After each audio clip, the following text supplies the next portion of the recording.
Hey friends, what is up? Welcome back to my channel. My name is Britt, and for those of you who have been following me, you know that I vlog about all things building a business and building a family at the same time. And this particular video is going to be focused on how I have been working to build my family, particularly in my TTC, trying to conceive journey with my husband. I have not provided an update in a very long time, and a lot has happened, and it's just been kind of hard to document along the way, but I've gotten to a little bit of a stopping point, so I just wanted to come in and share with this awesome community on YouTube all that's happened in the past month or so and kind of where my husband and I are on our journey to try to conceive our first little swirl baby that we are so looking forward to. So anyways, in my last video that I posted, if you didn't check it out, please go ahead and check it out. You guys know that we were moving forward with the IVF process, and our process is a little bit different because I froze my eggs when I was single 4 years ago in 2018, and that was a year before I met my husband. And so we decided to use those eggs for our IVF process because, you know, they're younger. Typically younger eggs are healthier eggs, and I personally did not want to go through another egg retrieval. I work full-time in fitness and wellness, and I'm very active, and I just didn't want to go through another surgery. So we froze those eggs, we thawed out those eggs. We fertilized them with my husband's sperm. We got them PGS tested. We got the test results back, and we were preparing to do our first transfer. So in that process to do a transfer, I'm going to show y'all so much information today. You're going to learn so much about IVF, like more than you ever wanted to learn. We were going to do what's called an ERA or an ERA. That's an endometrial receptivity analysis. And it's kind of a newer thing. Your doctor probably won't recommend it. But I have just learned so much about fertility and stuff. Talked to all my friends, and the people who had successful IVF transfers, meaning that the IVF, like the embryo stuck, you know, on that transfer. My friends who had success did this ERA analysis first. Now, a lot of people don't want to do it because it's expensive. It delays your IVF by a whole month, your transfer by a whole month, and apparently it hurts like hell. In the words of one lady, she said that they told her to take a Valium before she came, and she said she took the Valium and had to wash it down with 2 mimosas, and she still said it was like miserable. So lo and behold, I was not looking forward to this, but you know, we just have 2 really precious embryos that are genetically normal, and I did not want any of them to go to waste because of, you know, mistiming the transfer. And that's what the ERA or ERA does. It ensures that like your uterus has the most accurate, perfect amount of hormones, of progesterone, I think, on the day of transfer to, you know, sustain life and to implant that embryo and make it stick. Because if the timing is off, you could lower your chances of implantation success. So I got this IVF calendar, frozen embryo calendar from my nurse. And basically what they do is they take you through a mock transfer. So everything that you would do when you're getting ready to do a real transfer, you actually do it. Except on the day of the transfer, they don't transfer the embryo. They actually go in to your uterus through your cervix and they biopsy, AKA they snip a little piece of your uterus tissue, and they send that off to a lab and test it for its hormones. So basically you go through an entire transfer cycle and you don't get to do a transfer. You just wait another month and wait for those results. So that's what I was starting the process of. I was going to start on May 9th. And so I went in for my baseline ultrasounds, and I was going to start taking the progesterone, and I was taking the estrogen. You have to take estrogen first, and then you take progesterone. So it's just all these drugs, and you have to do it for a really long time. It's crazy. But anyway, I went in for the baseline. I went in for another hysteroscopy where they just kind of look inside of your uterus because I have a history of fibroids and stuff like that. And they just wanted to also just check out my uterus too and be like, okay, are you ready for this transfer? So they were going to check out my uterus and then also do the ERA. Sorry for the background noise. Pearl is just like, Pearl's my little dog, and she's just like looking out the window at all these birds, and she's just so happy. So I let the screen door open so you can hear like the planes and the birds. Sorry about that. But anyway, I went in for these preparation steps for my ERA, and when my doctor looked inside of my uterine cavity, his exact words were, "It would behoove you to have surgery before you consider having a transfer." And the reason he said that is because when he went into my uterus and looked around, he found not only the little fibroids that I knew I had, but some uterine or endometrial polyps, which on the screen, whenever he was in there doing the hysteroscopy, it looked like zits or something inside of my uterus. And he said they're just like little pieces of fleshy tissue that kind of grow with estrogen. And so he said it would behoove me to have another surgery.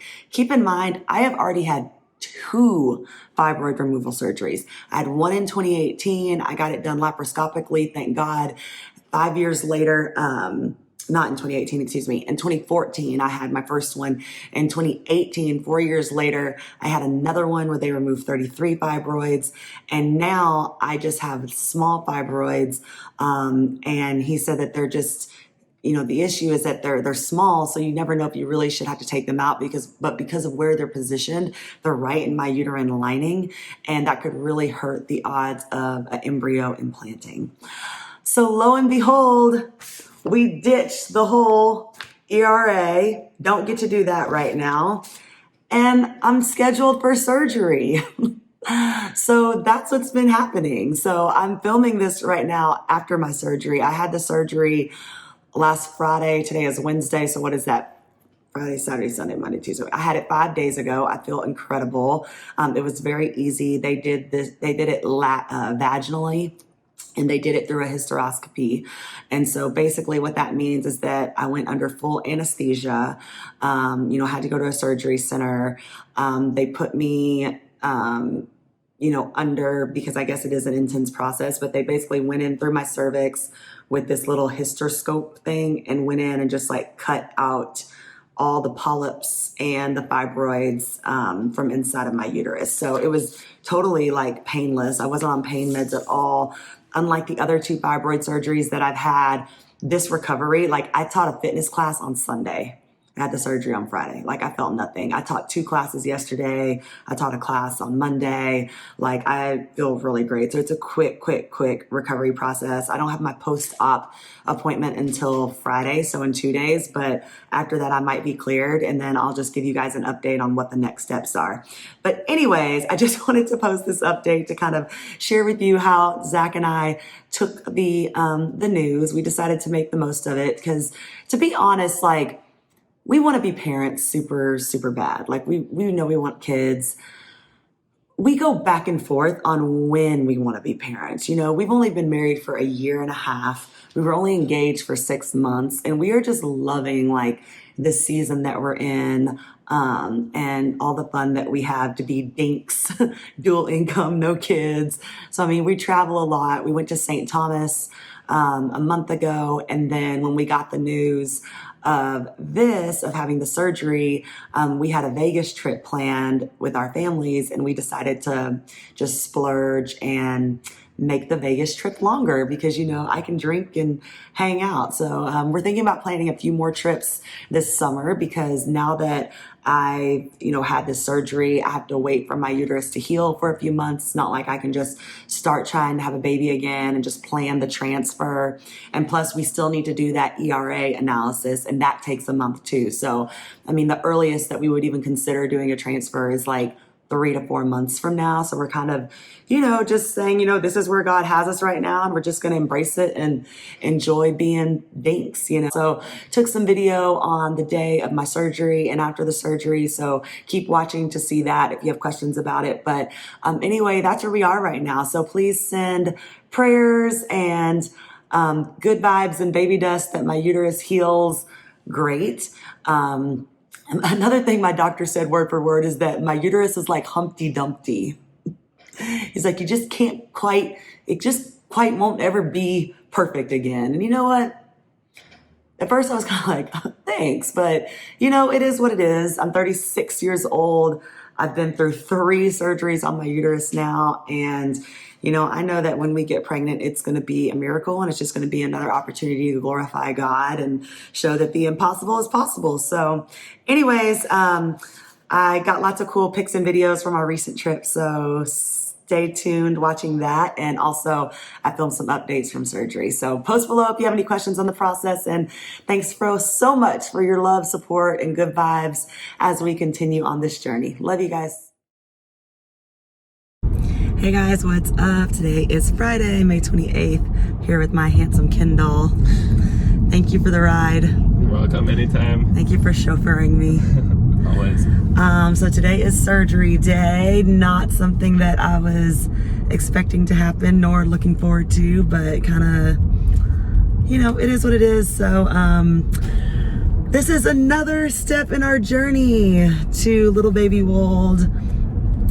One thing I've learned in life is that all of the really, really, really good things, they come with time, and they come after some challenges. And I guess this is just part of the journey, but I know that it's going to end with success. And I'm also even hopeful that after we have this procedure, that might be why none of my IUIs worked. Maybe after this procedure, I'll be able to get pregnant naturally. So anyway, sorry I'm looking a little rough. No food and no water since midnight. No lotion, which means no moisturizer, no hair products. Had to take a bath and antibacterial soap, and I'm dehydrated and my skin is crusty. So I'm ready to get this over with, and so we can go have a nice lunch, right, babe? Mm-hmm. Although I'm not allowed to have alcohol, no mimosas today. Darn. So I'll have to wait till tomorrow. But anyway, just wanted to give you guys an update. I'll come back on after, seeing how I'm feeling.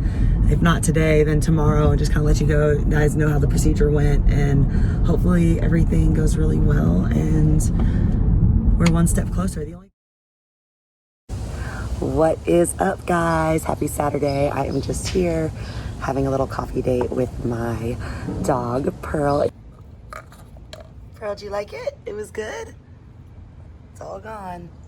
It's the day after surgery, thus I still have my wristband on, and pretty sure I just laid around and slept all day yesterday after the surgery. But I have good news to share, and that's that all the fibroids are gone, all the polyps are gone.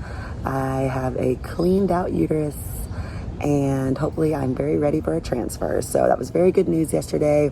Super excited. Zach picked me up from the hospital and said that the doctor called and said he was so happy with how everything went.